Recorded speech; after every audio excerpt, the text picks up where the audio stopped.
कभी दुश्मन कभी सहेली। अरे ये मेरी कार अभी तक साफ क्यों नहीं की है? मेरी कार को तो देखो कितनी चमक रही है, मेरी किस्मत की तरह। वो तो चमकनी ही थी। आप सुबह सुबह हमारा चेहरा जो देख लेते हैं और हमें आपका देखना पड़ता है, इसलिए हमारा दिन खराब जाता है। ज्यादा बोल रहे हो आप तुम।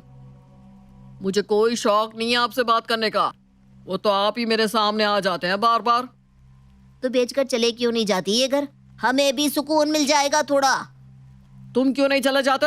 रोज रोज तुम्हारी शक्ल देखने से तो बच जाऊंगा मैं तो मरते दम तक यहाँ से नहीं जाऊंगा, समझे आप? हाँ तो मैं भी नहीं जाऊंगा। कहीं नहीं जाने वाला यहाँ से, चाहे तुम कितनी भी कोशिश कर लो। आपसे तो बहस करना ही बेकार है।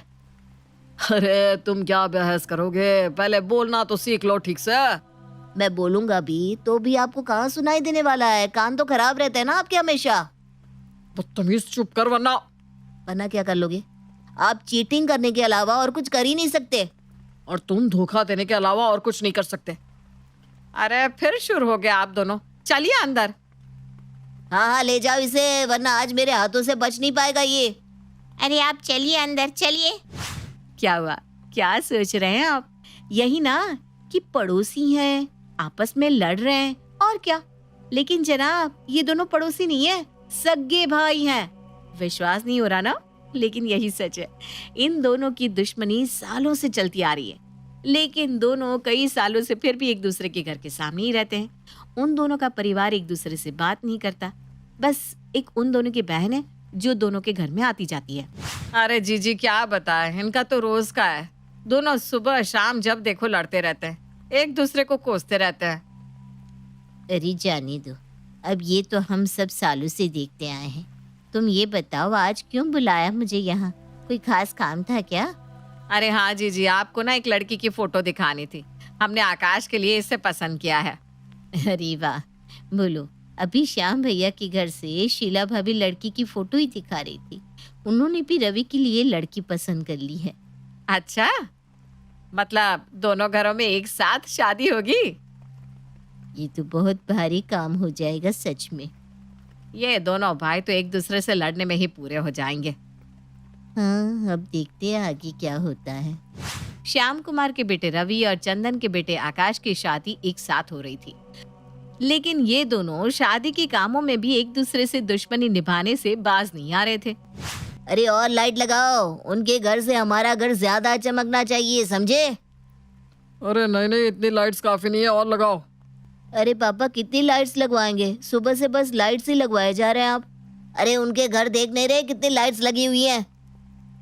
अरे तो क्या पूरा घर बस लाइट्स ही लाइट्स कर देंगे क्या? आपको पता भी है कितना बिल आ जाएगा इन सब में? चाहे कितना भी बिल क्यों ना आ जाए, हमारे घर में लाइट्स उनसे ज्यादा ही होनी चाहिए। हे भगवान, कब खत्म होगी ये शादी? दोनों भाइयों की दुश्मनी में वो एक दूसरे से हमेशा ही आगे रहने की दौड़ में रहते थे, जिस चक्कर में दोनों के परिवार ही नुकसान को भुगतते थे। अरे मम्मी पापा को देखो ना, अब कह रहे तू घोड़ी पर बैठ। अरे मुझे नहीं बैठना घोड़ी पर, मुझे कार में जाना है। अरे तुझे तो पता है ना तेरे पापा की जिद। वो आकाश घोड़ी पर बैठ रहा है तो इसलिए तेरे साथ भी जबरदस्ती कर रहे हैं। पता नहीं इनकी दुश्मनी कब खत्म होगी और हम कब चैन की सांस ले पाएंगे। हम में से कोई इनकी दुश्मनी को खत्म नहीं कर पाया है।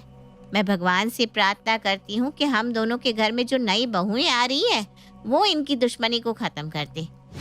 श्याम और चंदन की दुश्मनी इतनी पुरानी और आगे बढ़ चुकी थी कि कोई भी उन्हें मिटा नहीं पा रहा था। लेकिन दोनों अपनी बहन से प्यार करते थे और जानकी भी अपने दोनों भाइयों के घर आती जाती रहती थी। जानकी यहाँ आ जा, पहले नई बहू का स्वागत तुझे ही करना है। नहीं जानकी, तू पहले यहाँ आ जा। नई बहू का स्वागत तो तेरे ही हाथों से होगा। हाँ हाँ, मैं दोनों के पास आ रही हूँ। चंदन भैया आप स्वागत की तैयारी कीजिए, जब तक मैं श्याम भैया के घर होकर आती हूँ, ठीक है? हाँ हाँ ठीक है, लेकिन जल्दी आ जाना बहना। हाँ हाँ, मैं अभी आती हूँ, जल्दी आती हूँ आपके पास। दोनों के घरों में नई बहू का स्वागत बड़े ही धूमधाम से हुआ। दोनों परिवार में आज खुशी का माहौल था, लेकिन शायद उसे भी किसी की नजर लग गई। अरे हमने इतना खर्चा किया है कि हमारे घर का खाना ही सबसे ज्यादा स्वादिष्ट बना है। हाँ हाँ, अब सपना देखना कोई बुरी बात तो है नहीं। हमने खुद मेहमानों से सुना है कि तुम्हारे खाने में स्वाद ही नहीं है। आपने वो अपने बारे में सुना होगा, हमारे नहीं। अरे आप दोनों क्यों लड़ रहे हैं फिर से? इन्हें तो लड़ने का बहाना चाहिए बस। शादी जैसे शुभ माहौल में भी लड़ाई कर रहे हैं। अरे घर में इतने मेहमान हैं, नई बहुएं आई हैं दोनों घरों में, उन्हें क्या लगेगा कि दोनों घरों के बीच बस लड़ाइयाँ होती रहती है? अरे इनके घर की नई बहू को भी तो पता चले कि कैसे घर में शादी हुई है उसकी। हाँ हाँ, आपकी नई बहू को भी पता चली जाएगा कि कैसे लोगों के घर में शादी हुई है उसकी। ये बाहर पापा जी से कौन झगड़ा कर रहा है? अरे कोई नहीं, ये हमारे घर में रोज ही होता है। ये पापा के भाई हैं जो हमारे घर के सामने ही रहते हैं। उनके भाई हैं? फिर उनसे झगड़ा क्यों कर रहा है? उन दोनों के बीच सालों से दुश्मनी है। दोनों एक दूसरे को सिर्फ ताने मारते रहते हैं, कोसते रहते हैं पूरा दिन। इन दोनों के बीच दुश्मनी किस बात की है? सारी बात तो हमें भी नहीं पता, पर एक दिन ऐसा कुछ हुआ कि दोनों भाई दुकान से जैसे ही घर आए तो लड़ने लगे। बस उस दिन से सब कुछ अलग हो गया, घर, कारोबार, सब कुछ। जब दोनों भाई इतना लड़ते हैं तो एक दूसरे के सामने घर क्यों है? चले क्यों नहीं जाते? पता नहीं, दोनों इसी बात पर अड़े हुए हैं कि दोनों में से कोई घर नहीं बेचेगा। जब भी एक दूसरे को देखते हैं बस काटने को दौड़ते हैं एक दूसरे को। आपको नहीं लगता इनमें अब भी प्यार है? प्यार इन दोनों में? कैसी बात कर रही हो? देख नहीं रही हो कैसे लड़ रहे हैं? मुझे लगता है हमें एक कोशिश तो जरूर करनी चाहिए इन दोनों को मिलाने की। कोई फायदा नहीं होने वाला। हम दोनों घरों ने बहुत कोशिश की है लेकिन दोनों कभी नहीं माने। तुम भी छोड़ दो इस ख्याल को। ज्योति और दिव्या का पहला दिन था ससुराल में, लेकिन आते ही उन्हें पता चला कि इन दो परिवारों के बीच दुश्मनी की जंग छिड़ी हुई है, जिसका सही कारण भी आज तक किसी को पता नहीं चला। दोनों के मन में यही इच्छा थी कि वो दोनों घरों को एक कर दे, लेकिन क्या ये सच में मुमकिन था? अब मेहरबानी करके मंदिर में कोई तमाशा शुरू मत कीजिएगा। अरे मैं कहाँ कुछ करता हूँ। देखिए, यहाँ कुलदेवी के मंदिर में हम दर्शन करने आए हैं, यहाँ आप उनसे मत लड़िएगा, समझे? तो मुझे कोई लड़ने का शौक नहीं है। दोनों परिवार कुलदेवी के मंदिर में दर्शन करते हैं। ज्योति और दिव्या कुलदेवी की परिक्रमा करती हुई टकरा जाती हैं। अरे सॉरी, आपको लगी तो नहीं? अरे नहीं, कोई बात नहीं, मैं ठीक हूँ। आपको शादी की बधाई हो। आपको भी बधाई हो शादी की। मुझे एक्चुअली कुछ वो यही ना कि हम साथ मिलकर दोनों परिवारों को साथ ले आ सकते हैं, यही कहना चाहती थी ना आप? अरे हाँ, तुम्हें कैसे पता चला? क्योंकि मेरे मन में भी यही चल रहा था कब से। तो फिर तो अच्छा है, हम दोनों साथ मिलकर ये काम कर सकते हैं। हाँ, तो कल से ही मिशन मिलाप शुरू कर दे। ज्योति और दिव्या ने आपस में हाथ मिला लिया था। अगले दिन जब दोनों के ससुर बाहर आंगन में पानी डाल रहे थे तो दोनों बहुएं उनके पास आती हैं। अरे वाह पापा जी, आपने तो बहुत अच्छे पौधे लगाए हैं, कितनी अच्छी देखभाल करते हैं आप इनकी। है ना, बचपन में हमें सिखाते थे पौधों की देखभाल करना। अच्छा, पर लगता है सामने वाले चाचा जी को कुछ भी नहीं आता है ना? उनके पौधे तो देखिए कैसे बेकार से। अरे नहीं, भाई साहब को तो बहुत अच्छा ज्ञान है इसका। क्या? अब मेरा मतलब है, हाँ सही कह रही हो तुम, कितने बेकार पौधे हैं, उन्हें सच में कुछ नहीं आता। अब भी एक दूसरे के लिए प्यार तो है भाइयों में, ये तो पता चल ही गया। पापा जी ये लीजिए आपकी चाय, अदरक वाली। हाँ लाओ लाओ। वैसे आपने अच्छा ही किया पापा जी जो उन्हें सुना दिया। मैं तो कहती हूँ हम दीवार लगवा देते हैं। अरे उनकी शक्ल भी देखने को नहीं मिलेगी रोज रोज। नहीं दीवार नहीं, इसी बहाने उन्हें देख तो लेता हूँ। जी अब मेरा मतलब है मुझे पता चल जाता है कि वो कौन सी हरकत कर रहा है। दिव्या ने सच्ची कहा था, दोनों भाइयों में प्यार तो है लेकिन बीच में दुश्मनी आ जाती है। कोई बात नहीं, हम दोनों मिलकर इस दुश्मनी को मिटा देंगे। ज्योति और दिव्या की कोशिशें रंग ला रही थी। दोनों जब भी अपने ससुर से उसके भाई की बुराई करती तो दोनों से सहन नहीं होती थी। हाँ जाइए जाइए, मैं भी देख लूंगा आपको। इनका तो रोज का है नहीं पापा जी? हाँ, इनको लड़ने से चैन कहाँ मिलता है। सच में कितने बुरे हैं ये बड़े चाचा जी। अच्छा हुआ आपने इनसे रिश्ता तोड़ दिया है। मैं तो कहती हूँ इन्हें कोई बड़ी बीमारी ही लग जाए। बहू, ये कैसी बात कर रही हो, ऐसा नहीं कहते।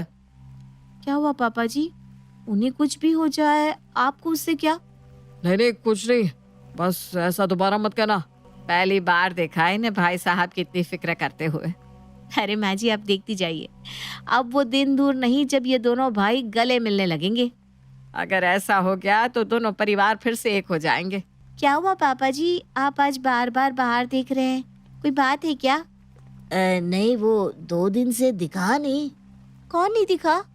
अब कोई नहीं, मैं तो बस यूं ही बाहर टहल रहा था। मैं जानती हूँ आप किसे देखना चाहते हैं पापा जी। आपका भी अपने छोटे भाई के बिना मन नहीं लगता। पर सच में 2 दिन से छोटे चाचा जी दिखे नहीं। दिव्या ने भी कुछ नहीं बताया। क्या बात हो सकती है? चंदन कुमार और ज्योति बाहर बैठे थे कि तभी वहां एम्बुलेंस आती है और श्याम कुमार के दरवाजे के आगे खड़ी हो जाती है। चंदन कुमार बहुत घबरा जाता है। ये एम्बुलेंस क्यों आई है? कहीं शाम को कुछ? एम्बुलेंस? अब चाचा जी के घर क्यों आई? कहीं उनकी तबीयत तो खराब नहीं? अरे, हमें किसी ने फोन किया था कि किसी को हार्ट अटैक आया है। आप किसी को जानते हैं क्या? क्या हार्ट अटैक? श्याम? चंदन कुमार बिना कुछ सोचे श्याम के घर चले जाते हैं और वहां दौड़ते दौड़ते गिर जाते हैं। तभी श्याम उन्हें आकर बचा लेता है। भैया, आप ठीक तो है? तू ठीक तो है ना? तुझे क्या हुआ था? मैं ठीक हूँ, मुझे कुछ नहीं हुआ। ये एम्बुलेंस क्यों आई है? मैंने फोन किया था उन्हें इन दोनों को मिलाने के लिए। बाजी वाह, क्या आइडिया निकाला, मान गए। मैं तो डर ही गया था, मुझे लगा तुझे कुछ। दोनों घर एक जगह इकट्ठा हो गए और दोनों भाइयों को एहसास हुआ कि वो दोनों क्या कर रहे हैं। पापा जी, चाचा जी, अब छुपाने से कोई फायदा नहीं है। हम सब जानते हैं कि आप दोनों एक दूसरे से कितना प्यार करते हैं।